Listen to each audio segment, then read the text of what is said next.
আপুনি জানেনে ৰক্তচাপ অতিৰিক্ত কমি গ'লে কি খাব লাগে? ৰাতি বনোৱা ৰুটি ৰাতিপুৱা খালে কি হয়? কোনটো খাদ্যই বৃক্কৰ পৰা বিষাক্ত পদাৰ্থ আঁতৰাব পাৰে? এনেকুৱা ধৰণৰ আৰু কিছুমান নজনা প্ৰশ্নসমূহৰ উত্তৰ জানিবলৈ আমাৰ লগতে ভিডিঅ'টোৰ শেষলৈকে থাকিব বুলি আশা ৰাখি ভিডিঅ'টো আৰম্ভ কৰিছোঁ।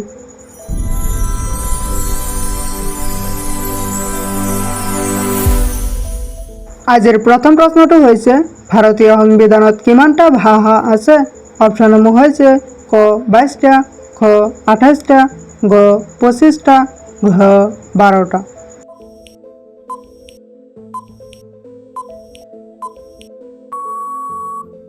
ইয়াৰ ভিতৰত শুদ্ধ উত্তৰটো হ'ব অপশ্যন ক 22টা। ভাৰতীয় সংবিধানত 22টা ভাষা আছে। পৰৱৰ্তী প্ৰশ্নটো হৈছে কি খালে মানুহৰ পেটৰ পুৰণি গেছ ভাল হয়? অপশ্যনসমূহ হৈছে ক গাখীৰ, খ নেমুৰ ৰস, গ জিৰা পানী, ঘ গৰম পানী।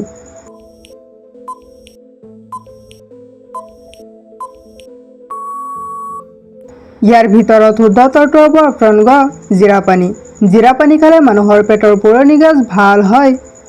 পৰৱৰ্তী প্ৰশ্নটো হৈছে মাছৰ কণী খালে শৰীৰৰ কোনটো বেমাৰ ভাল হয়? অপশ্যনসমূহ হৈছে ক কেঞ্চাৰ, খ হৃদয় ৰোগ, গ হাঁপানি, ঘ মূৰৰ বিষ।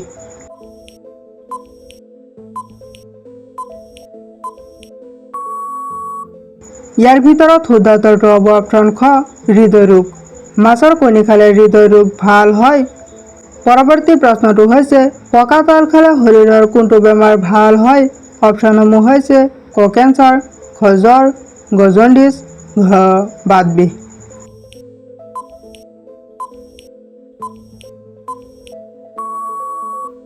ইয়াৰ ভিতৰত শুদ্ধ উত্তৰটো হ'ব অপশ্যন ঘ বাত বিষ। পকা তাল খালে শৰীৰৰ বাত বিষ বেমাৰ ভাল হয়।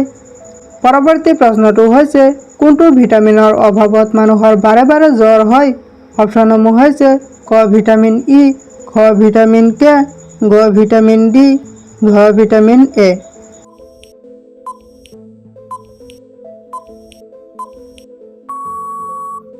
ইয়াৰ ভিতৰত শুদ্ধ উত্তৰটো হ'ব অপশ্যন গ ভিটামিন ডি।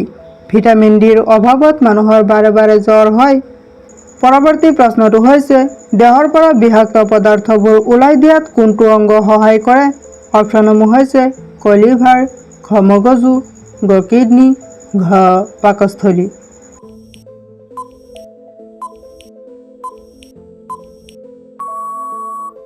ইয়াৰ ভিতৰত শুদ্ধ উত্তৰটো হ'ব অপশ্যন ক লিভাৰ। দেহৰ পৰা বিষাক্ত পদাৰ্থবোৰ ওলাই দিয়াত লিভাৰে সহায় কৰে। পৰৱৰ্তী প্ৰশ্নটো হৈছে বিশ্বৰ কোনখন দেশৰ মানুহে আটাইতকৈ বেছি শাক পাচলি খায়?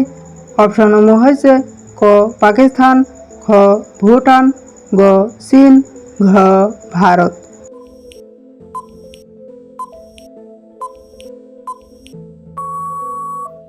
ইয়াৰ ভিতৰত শুদ্ধ উত্তৰটো হ'ব অপশ্যন গ চীন। বিশ্বৰ ভিতৰত চীন দেশৰ মানুহে আটাইতকৈ বেছি শাক পাচলি খায়। পৰৱৰ্তী প্ৰশ্নটো হৈছে প্ৰতিদিনে ৰাতিপুৱা খালী পেটত কি খালে ওজন হ্ৰাস পায়? অপশ্যনসমূহ হৈছে ক চাহ, খ ভাত, গ মৌ, ঘ নেমু পানী।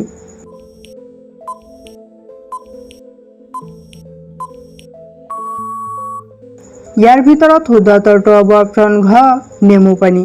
প্ৰতিদিনে ৰাতিপুৱা খালী পেটত নেমু পানী খালে ওজন হ্ৰাস পায়। পৰৱৰ্তী প্ৰশ্নটো হৈছে বিশ্বৰ কোনখন দেশত আটাইতকৈ বেছি খেজুৰ খেতি কৰা হয়? অপশ্যনসমূহ হৈছে ক মিছৰ, খ আৰৱ, গ ইৰাক, ঘ জাপান।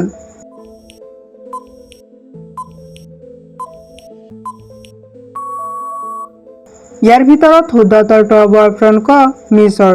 বিশ্বৰ মিছৰ দেশত আটাইতকৈ বেছি খেজুৰ খেতি কৰা হয়। পৰৱৰ্তী প্ৰশ্নটো হৈছে ভাৰতৰ কোনখন ৰাজ্যত ৰেল যাত্ৰা নকৰে? অপশ্যনসমূহ হৈছে ক গোৱা, খ ছিকিম, গ মিজোৰাম, ঘ অৰুণাচল প্ৰদেশ।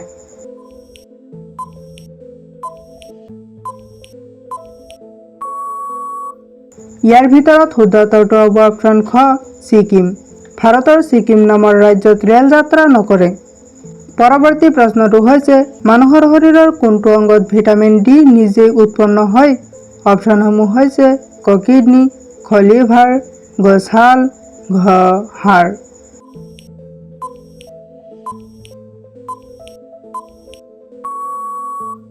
ইয়াৰ ভিতৰত শুদ্ধ উত্তৰটো হ'ব অপশ্যন গ ছাল।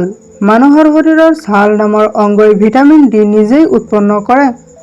পৰৱৰ্তী প্ৰশ্নটো হৈছে তাছ খেলৰ আৱিষ্কাৰ কোন দেশত হৈছিল? অপশ্যনসমূহ হৈছে ক ভূটান, খ নেপাল, গ ভাৰত, ঘ চীন।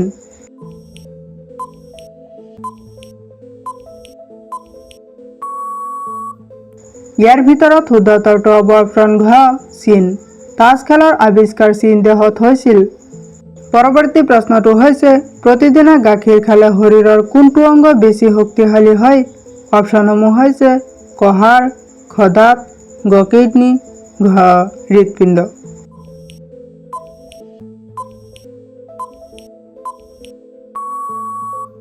ইয়াৰ ভিতৰত শুদ্ধ উত্তৰটো হ'ব অপশ্যন ক হাড়। প্ৰতিদিনে গাখীৰ খালে শৰীৰৰ হাড় বেছি শক্তিশালী হয়। পৰৱৰ্তী প্ৰশ্নটো হৈছে কোনবোৰ ফল বেছিকৈ খালে বৃক্কৰ ক্ষতি হ'ব পাৰে? অপশ্যনসমূহ হৈছে ক অমিতা, খ আমলখি, গ কৰ্দৈ, ঘ মাটিকঁঠাল।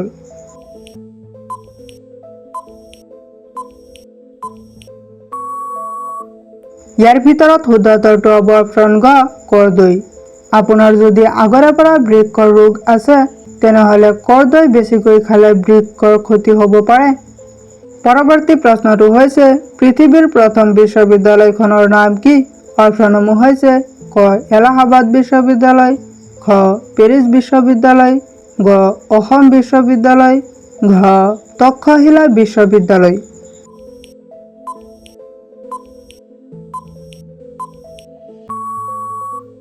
ইয়াৰ ভিতৰত শুদ্ধ উত্তৰটো হ'ব অপশ্যন ঘ তক্ষশিলা বিশ্ববিদ্যালয়। পৃথিৱীৰ প্ৰথম বিশ্ববিদ্যালয়খনৰ নাম হৈছে তক্ষশিলা বিশ্ববিদ্যালয়।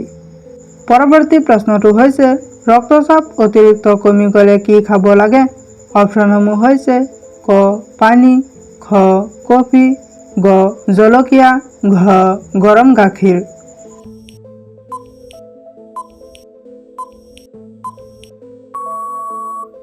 ইয়াৰ ভিতৰত শুদ্ধ উত্তৰটো হ'ব অপশ্যন খ কফি। ৰক্তচাপ অতিৰিক্ত কমি গ'লে কফি খাব লাগে। পৰৱৰ্তী প্ৰশ্নটো হৈছে ৰাতি বনোৱা ৰুটি ৰাতিপুৱা খালে কি হয়? অপশ্যনসমূহ হৈছে ক হজম শক্তি বৃদ্ধি হয়, খ কিডনিৰ ৰোগ হয়, গ হৃদৰোগ হয়, ঘ পেটৰ বিষ হয়।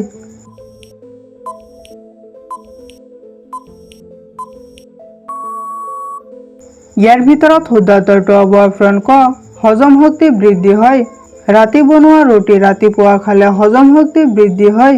কিন্তু এইটো মনত ৰাখিবা যদি ৰুটিটো বেয়া হৈ যায় তেনেহ'লে এইটো আমাৰ হেল্থৰ বাবে বেয়া হ'ব। পৰৱৰ্তী প্ৰশ্নটো হৈছে ভাৰতৰ জাতীয় সংগীত জন গণ মন প্ৰথমে কোন ভাষাত ৰচনা কৰা হৈছিল? অপশ্যনসমূহ হৈছে ক হিন্দী, খ উৰ্দু, গ বাংলা, ঘ তামিল।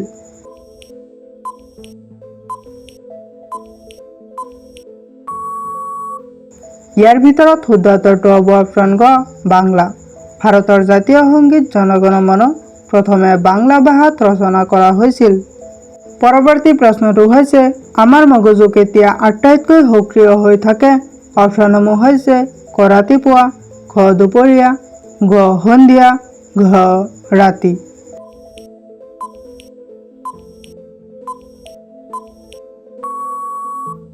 ইয়াৰ ভিতৰত শুদ্ধ উত্তৰটো হ'ব অপশ্যন ক ৰাতিপুৱা। আমাৰ মগজু ৰাতিপুৱা আটাইতকৈ বেছি সক্ৰিয় হৈ থাকে। আজিৰ একেবাৰে শেষৰ প্ৰশ্নটো হৈছে কোনটো খাদ্যই বৃক্কৰ পৰা বিষাক্ত পদাৰ্থ আঁতৰাব পাৰে? অপশ্যনসমূহ হৈছে ক নহৰু, খ জিৰা, গ আদা, ঘ মেথি।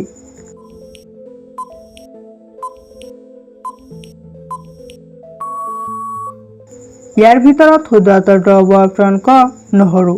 নহৰু খাদ্যই বৃক্কৰ পৰা বিষাক্ত পদাৰ্থ আঁতৰাব পাৰে। ভিডিঅ'টো শেষলৈকে দেখাৰ বাবে ধন্যবাদ। যদি ভিডিঅ'টো ভাল লাগিছে তেনেহ'লে এটা লাইক কৰি দিব আৰু যদি এনেকুৱা ধৰণৰ আৰু কিছুমান নজনা প্ৰশ্নসমূহৰ উত্তৰ জানিব বিচাৰে তেনেহ'লে আমাৰ চেনেলটো ছাবস্ক্ৰাইব কৰি ৰাখিব। Thank U.